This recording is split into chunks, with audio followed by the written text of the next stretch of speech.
Somewhere in the world right now, there is someone lying awake in the middle of the night, staring at a phone screen, unable to sleep because they are carrying a burden they have never shared with anyone. A hidden fear, a regret, a mistake from the past, or simply the exhausting feeling that they are running out of strength. At that same moment, somewhere else, a simple 3-minute video is quietly moving from one person to another across the internet. There are no expensive effects, no dramatic soundtrack, no carefully designed production meant to manipulate emotions. It is just a priest sitting in front of a camera, speaking words that are so simple, yet somehow powerful enough to make people stop scrolling and listen. Within only a short period of time, that small message reached thousands of people. The comments that followed were not ordinary reactions. They were not just quick words like "beautiful message" or "God bless." Instead, people began sharing pieces of their own stories. Again and again, the same emotions appeared in different forms. I needed to hear this today. I was almost ready to give up. How did this message reach me at exactly the moment I needed it? That was the question many people were asking. How could something so simple arrive at such a precise moment? Perhaps that is what makes a message centered on divine mercy different. It does not depend on entertainment, popularity, or a famous personality. It does not require perfect presentation or a carefully planned campaign. A message rooted in truth has a way of reaching people because truth can break through the noise, especially in a world where so many people are tired, overwhelmed, anxious, and quietly searching for something that gives them hope. The message that spread so quickly was not actually new. It was connected to words written many decades earlier in a small diary kept by a Polish nun named Sister Faustina. Her writings recorded what she believed were personal revelations about God's mercy. Yet, when that same message was explained in simple language for a modern generation struggling with guilt, comparison, loneliness, and hopelessness, it reached people in a completely new way. This is the story of that message, why it connected with so many people, who it reached, and why there may be a deeper reason that you are watching this right now. Because the surprising truth is that this story is not really about a viral video. It is about something much more personal. It is about a door that has been open for far longer than most people realize. A door of mercy that many have been afraid to walk through. So let us look closely at what this message actually said. Like many things that eventually become meaningful, it began quietly. There was no major announcement, no massive campaign, and no expectation that it would reach millions. A short video was simply uploaded online. It was not created with the goal of becoming popular. There was no complicated marketing strategy behind it, no production team trying to engineer a viral moment. It was simply a recording of a reflection about divine mercy, the kind of teaching that has been shared for years in churches, retreats, and small gatherings. But something about the timing, the wording, and the way the message was presented caused people to respond differently. Within hours, the comment section began filling with deeply personal stories. People were not only watching, they were opening up. One person explained that they had been considering leaving their faith completely, but this was the message they encountered before making that decision. Another person shared that they had avoided church for more than 10 years because of shame connected to something they had done in the past. They believed their mistake was too serious, their failure too great, and forgiveness too far away. Someone else simply wrote, "I don't believe in coincidences anymore." To understand why a short video could create such a powerful reaction, we first have to understand what the message was actually teaching. It was not a message focused on rules alone. It was not telling people that they needed to become perfect before approaching God. It was not saying that people had to prove themselves worthy before they could receive mercy. In fact, the message was built around the opposite idea. It was about a mercy so great that it does not wait for people to fix everything before reaching out to them. It is a mercy that meets people in their weakness, not only after they overcome it. The message explained that mercy is not a reward given only to those who have succeeded spiritually. It is a rescue, offered especially to those who recognize how much they need help. This idea comes from the writings of Sister Faustina, a young nun in Poland during the 1930s. Through her diary, she described encounters and messages that centered around one repeated theme: God's mercy. According to those writings, mercy is not something reserved for people who have earned it. It is something offered precisely because human beings cannot save themselves through their own strength. That idea challenged a common image many people quietly carry about God. Even many believers sometimes imagine God as a distant judge, watching from far away, keeping a record of every success and every failure, waiting to decide whether someone has done enough to deserve his attention. But the message presented a very different picture. It described God not as someone standing far away with crossed arms, waiting for people to become worthy, but as someone who moves toward them with compassion. Like a parent running toward a child who has fallen, the first response is not an interrogation about what happened. The first response is care. That image became one of the strongest parts of the message because it reached something many people struggle with: the belief that their mistakes have made them impossible to love. Why did this message connect so strongly at this particular moment in history? The answer has a lot to do with the emotional environment people are living in today. Across the world, many people are experiencing levels of stress, anxiety, loneliness, and emotional exhaustion that feel overwhelming. Modern technology has connected people more than ever before, yet many still feel deeply isolated. People can constantly see the lives of others online, but often hide their own struggles behind carefully created images. Into that environment came a message saying something many people desperately needed to hear: you are not beyond mercy. You are not too far away. You are not the one person who cannot be forgiven. You are exactly the kind of person mercy was meant for. One phrase from the video especially stayed with viewers.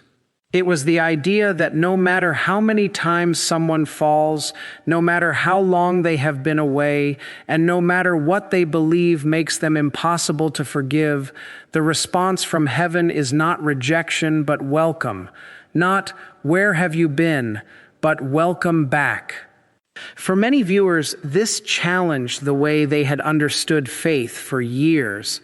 Some had grown up in environments where they constantly heard about sin, punishment, and judgment, but rarely experienced the warmth and compassion that were supposed to accompany those truths.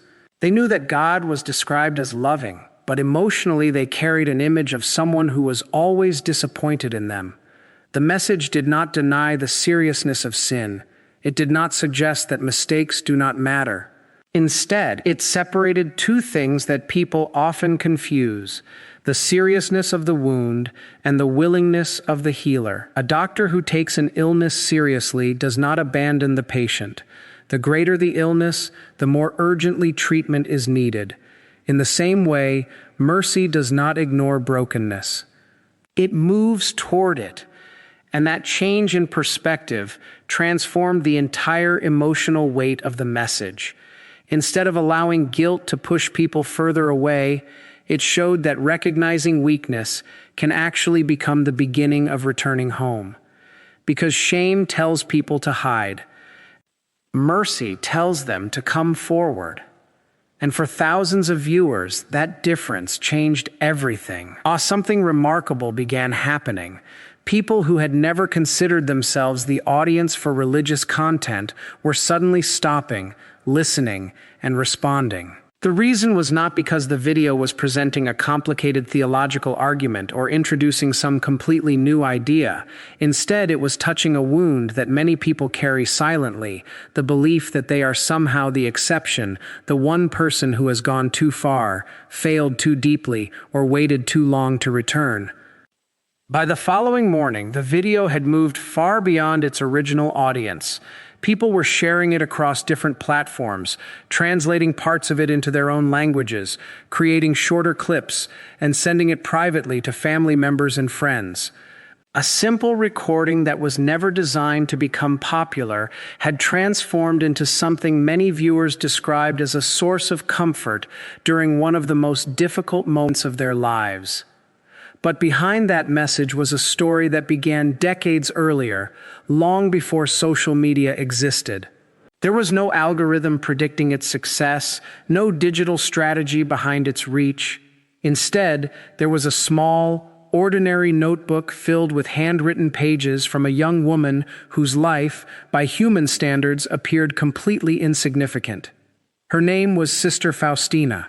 She was a religious sister living a quiet and hidden life in Poland. She did not have an impressive academic background. She was not a famous speaker, a scholar, or someone with influence in society. Her daily life consisted of simple responsibilities, helping with household tasks, cooking, gardening, and serving within her religious community. From the outside, she seemed like someone history would easily forget. And yet, according to her writings, she was given a message that would eventually reach millions of people around the world. That detail itself became part of the meaning behind the message. The person chosen to share this teaching was not someone considered powerful by society's standards. She was not selected because of her reputation, education, or public influence. Instead, the message came through someone ordinary, someone who would have been overlooked by many people around her. Over several years, she recorded what she believed were conversations, visions, and instructions from Christ. The central theme appeared again and again: mercy. Not mercy as an abstract idea discussed only in religious classrooms. Not mercy as a simple phrase people repeat without thinking about its meaning. Instead, she described mercy as something personal, urgent, and available to people who believe they were beyond hope. One of the most recognized images connected to her writings became the image of divine mercy. It shows Jesus with rays of light flowing from his heart, one red and one pale, traditionally understood as symbols of blood and water, representing life and cleansing. Beneath the image are 5 simple words: Jesus, I trust in you. 5 words. No complicated explanation, no requirement for someone to understand every theological concept before beginning. Just an act of trust offered by anyone, at any moment, regardless of their current situation. For years, these writings were examined carefully. Church authorities approached private revelations with caution, especially because translations and interpretations can sometimes create confusion. Some early versions of the writings raised questions because certain phrases did not clearly communicate the original meaning. The Church took time to study the message, examine the documents, and review the historical context. Eventually, after further examination and more accurate translations of the original Polish texts, the devotion connected to divine mercy gained recognition and became widely accepted within the Catholic Church. A feast day was established, and the message spread throughout the world. What began as the private writings of a little-known nun became one of the most recognized spiritual devotions of modern Christianity. This history explains why the viral video connected with people so strongly. The message was not something created overnight by someone trying to create emotional content. It was not a trend invented for social media. It was an old message being presented again in a language that connected with a modern generation. A generation carrying different struggles, but many of the same human questions. Am I still loved after what I have done? Can I really start again? Is forgiveness possible for someone like me? These questions have existed for centuries, but today they often appear in a different form. They appear in the silence behind social media posts, in the anxiety people hide from their friends, and in the private battles people fight when nobody else is watching. There is something deeply meaningful about the fact that a message about being seen and valued came through someone who was once overlooked herself. And there is something equally meaningful about the way it returned decades later through something else that many people would normally ignore: a simple, low-production video on the internet. Several viewers explained that they had heard the phrase divine mercy before, but never truly understood what it meant. They assumed it simply meant that God forgives people, but the video presented a deeper understanding. It explained that mercy is not just forgiveness after someone has improved themselves. It is help offered before they are able to fix everything. It is rescue. The writings of Sister Faustina do not minimize human failure. They do not pretend that wrong choices are meaningless. In fact, they describe the reality of sin with great seriousness. But the response to human brokenness is not distance. It is compassion. One particular idea from her writings stood out to many people who researched further after seeing the video: the idea that those who recognize their greatest need for mercy are often the ones who have the greatest reason to seek it. This completely challenges the way many people think. A person who believes they are too broken often assumes they are the least deserving of forgiveness. But the message turns that idea around.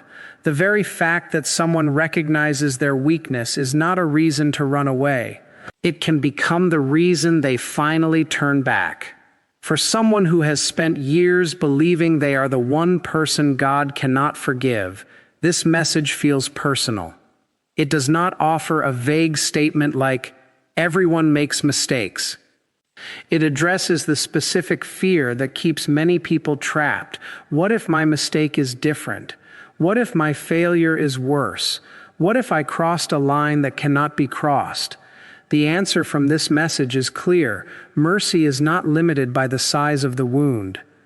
And this is likely one of the main reasons the video reached people who normally would not engage with religious content. It was not speaking down to them. It was not simply giving instructions. It was responding to a question they may have never said aloud. Am I too broken to be loved? The answer was no, but understanding the history behind the message is only one part of the story. The reason the video affected so many people was because it did not leave the message in the past.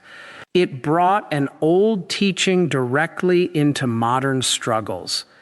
It connected divine mercy with the challenges people face today: constant comparison, pressure to appear successful, fear of being exposed, and the exhausting experience of pretending everything is fine while struggling internally. This is where the message reached a younger audience in a particularly powerful way. To understand why, we need to look at the emotional world many people are living in today. This is a generation that has grown up surrounded by constant images of other people's lives. Every day, they see carefully selected moments, achievements, celebrations, relationships, success, and happiness. But what they rarely see are the struggles behind those images. The result is a quiet feeling that everyone else has figured life out except them. And that creates a unique kind of shame. Not always shame from one major failure. Sometimes it is the slow, exhausting feeling of never being enough, not successful enough, not attractive enough, not disciplined enough, not spiritually strong enough. It becomes a constant pressure that is difficult to explain because there is no single event causing it. It is simply the feeling of falling behind. And the message of divine mercy spoke directly into that hidden struggle. It did not offer empty encouragement or temporary motivation. It offered something deeper, the reminder that a person's value was never meant to depend on their performance. And that realization became the turning point for many people who had spent years trying to earn something they believed they had already lost. The message continued to connect with people because it addressed one of the deepest struggles of modern life: the confusion between being worthy of love and being worthy of approval. These two ideas may seem similar, but they create completely different ways of seeing ourselves. Many people spend years trying to prove that they are good enough, successful enough, strong enough, or spiritually enough before they allow themselves to believe they are loved. The teaching in the video challenged that entire way of thinking. It explained that the question, "Am I good enough?" and the question, "Am I loved?" are not the same question. One is based on achievement and performance, the other is based on relationship and mercy. Much of the anxiety people experience comes from mixing these two ideas together, believing that if they fail, they somehow lose their value. This was one of the reasons the message resonated so strongly with people who had spent years hiding parts of themselves. Many viewers admitted that they carried a private fear. If others truly knew everything about them, the things they regretted, the thoughts they struggled with, the mistakes they had made, or the weaknesses they tried to hide, they believed they would be rejected. They feared that being fully known would mean being completely abandoned. But the message presented the opposite understanding of mercy. It explained that mercy does not require people to hide their brokenness in order to remain acceptable. Instead, mercy reaches precisely those areas that people are most afraid to reveal. The things they want to bury, ignore, or pretend never happened are often the very places where healing begins. This was a powerful idea because shame works in a very specific way. Shame convinces people that they must hide. It tells them that isolation is safer than honesty. It whispers that if anyone knew the truth, they would walk away. But mercy invites people in the opposite direction. It says that bringing the truth into the light is not the end of hope. It can be the beginning of restoration. Another part of the message that deeply affected viewers was the idea of trust. Many people had always imagined faith as something that either exists or does not exist. They believed that they needed to feel strong faith before they could truly approach God. If they experienced doubt, fear, or uncertainty, they assumed something was wrong with them. The video challenged that assumption by explaining that trust is not simply an emotion, it is an action. It is a choice someone can make even in moments when their feelings have not caught up yet. You do not always wait until you feel confident before you trust. Sometimes you trust first, and confidence slowly follows. Sometimes the fear remains. Sometimes the questions remain. But the act of turning toward God can happen even in the middle of uncertainty. For many people living under the constant pressure to feel a certain way, this was unexpectedly freeing. Modern culture often creates the expectation that people should always feel happy, motivated, grateful, successful, and emotionally stable. But real life does not work that way. People experience confusion, sadness, frustration, and weakness. The message reminded viewers that they do not need to feel perfect before they can move toward God. They do not need to feel completely forgiven before seeking forgiveness. They do not need to feel worthy before accepting love. The feeling may come later, it may come slowly, but the feeling itself is not the requirement. This idea was reflected in many of the conversations that developed underneath the video. The comment section became something more than a place where people shared opinions.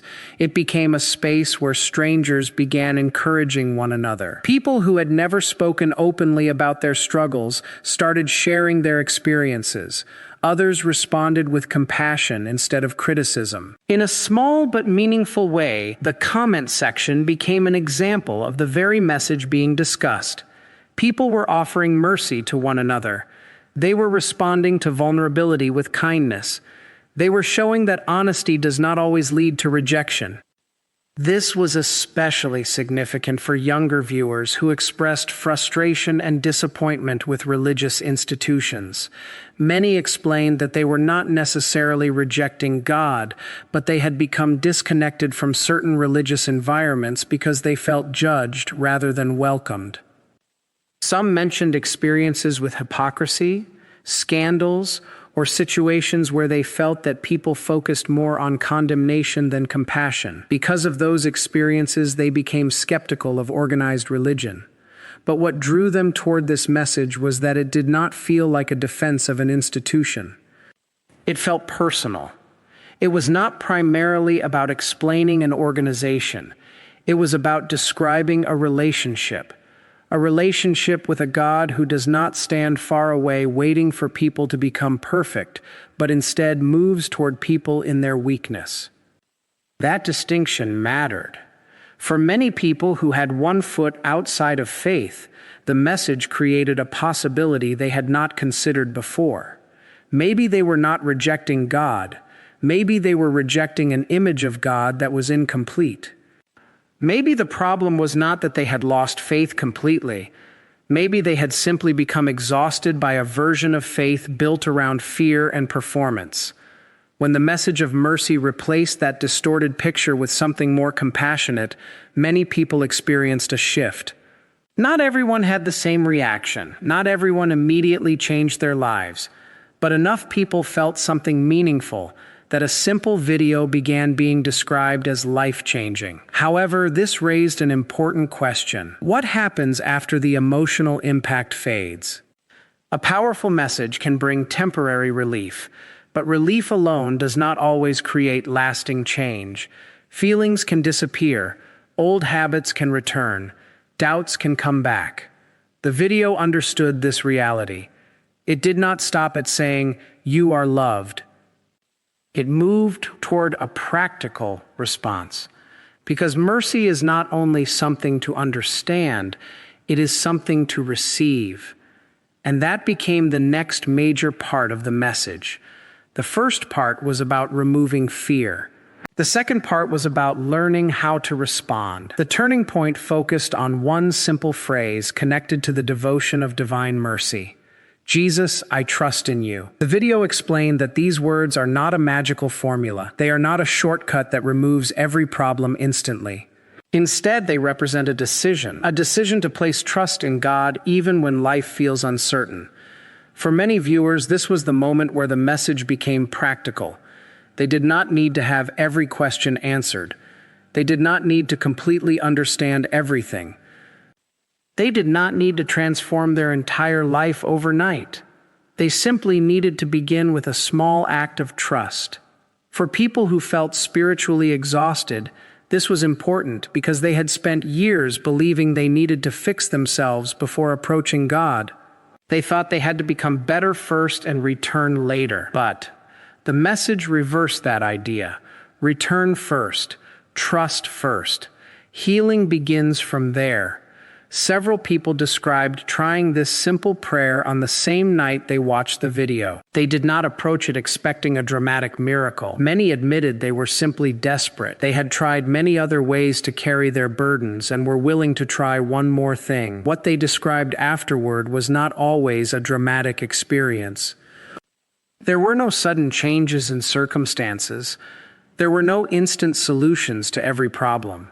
Instead, many described something quieter, a sense of peace, a feeling that they were no longer carrying everything alone, a small release from the constant pressure they had been living under. One person described it as the first night in months when they were able to sleep without the familiar heaviness in their chest. And for many people, that small moment was enough to begin again.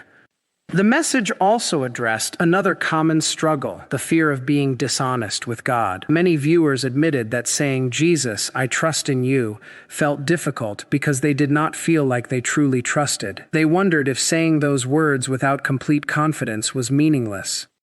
The response was simple. Trust does not have to begin perfectly. Even a small amount of trust is still trust. A person does not need to arrive with complete certainty. They only need the willingness to reach out. That willingness itself matters, because the foundation of mercy is not human perfection. It is the recognition that people need help. Many people began realizing that the purpose was not to create one emotional moment and then disappear.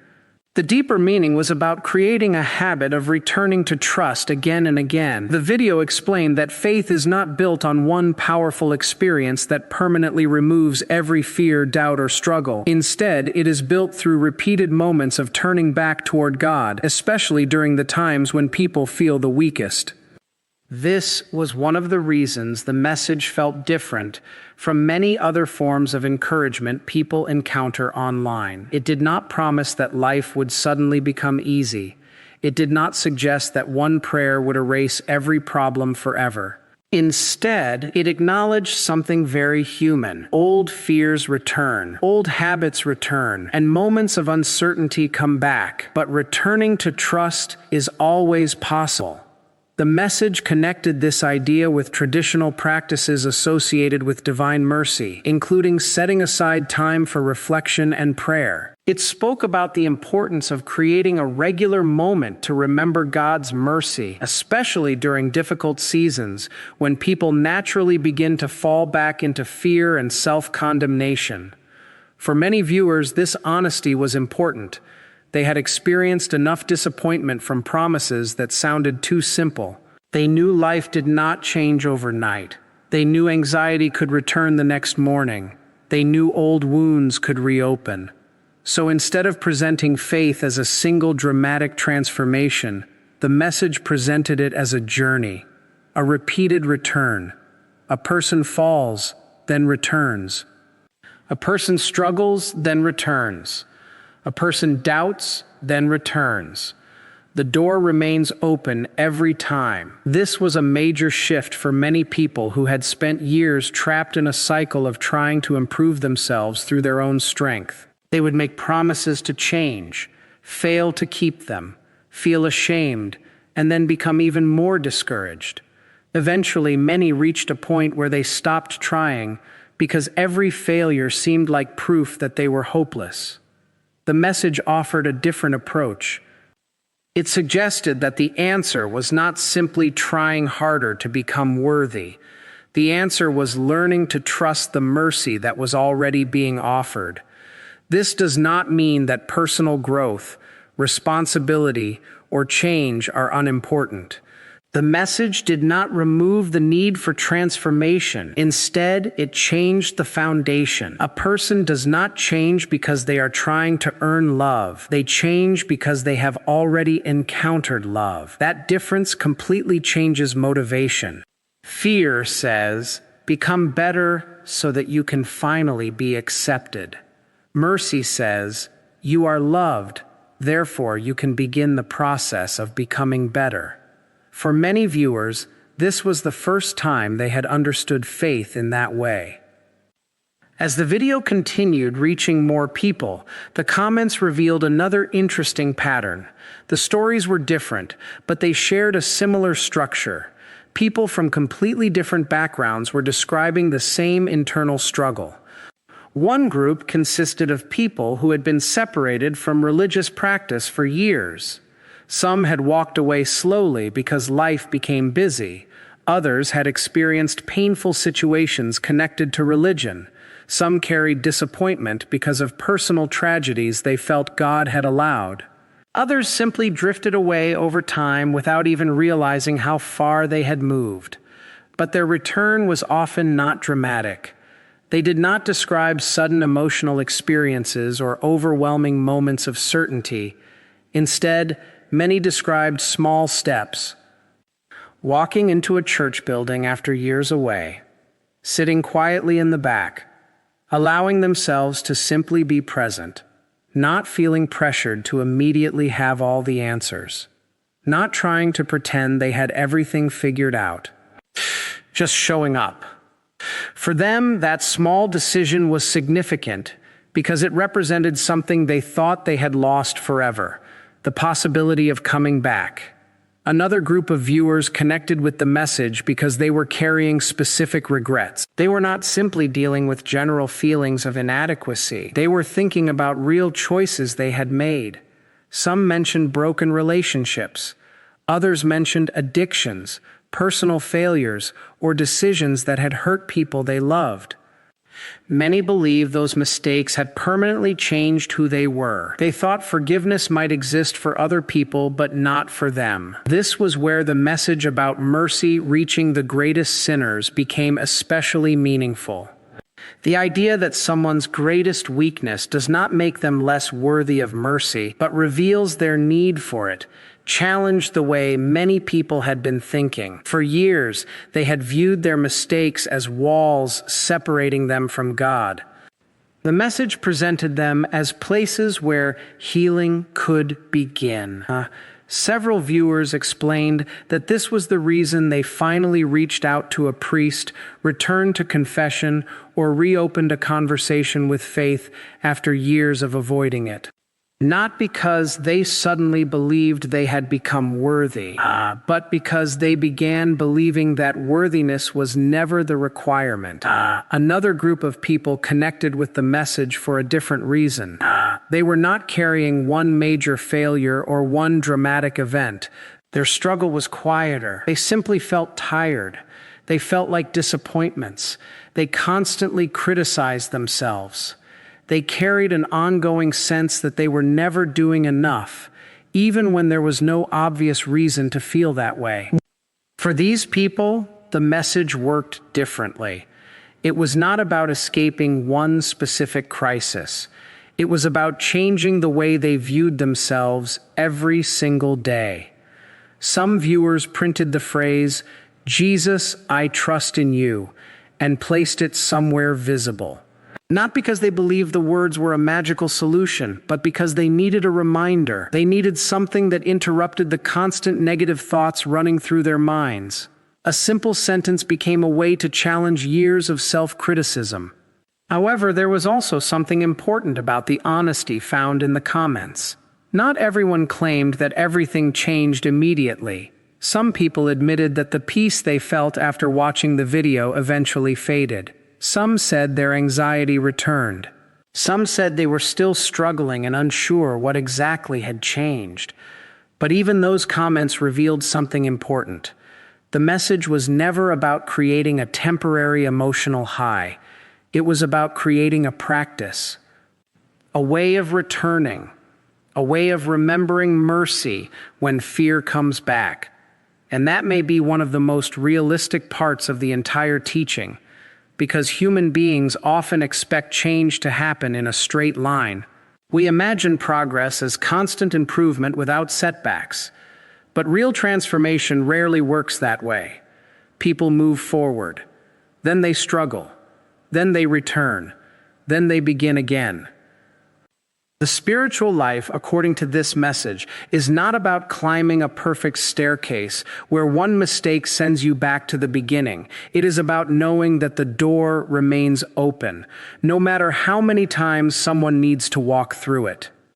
This understanding was especially powerful for people who had spent years believing their repeated failures were evidence that they should stop trying. Instead, the message suggested that the very act of returning again and again was itself a sign of hope.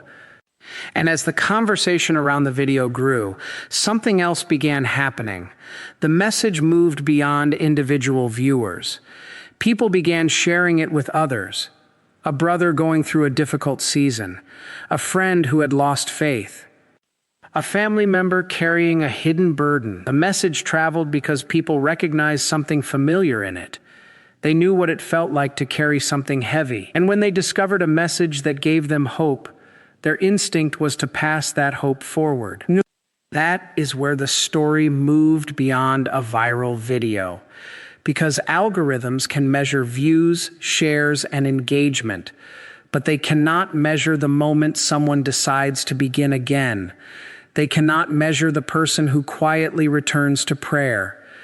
They cannot measure the person who finally believes forgiveness might still be possible. They cannot measure the person who goes to sleep with a little less fear than they had the night before. And those unseen moments are where the true impact of the message begins. In the end, the story of this message is not really about how quickly a video spread online. It is not about views, comments, algorithms, or the temporary attention that comes with something becoming popular. Those things may explain how the message traveled, but they do not explain why it mattered. The deeper story is about people who were carrying invisible burdens and unexpectedly encountered a reminder that they were not abandoned, forgotten, or beyond hope.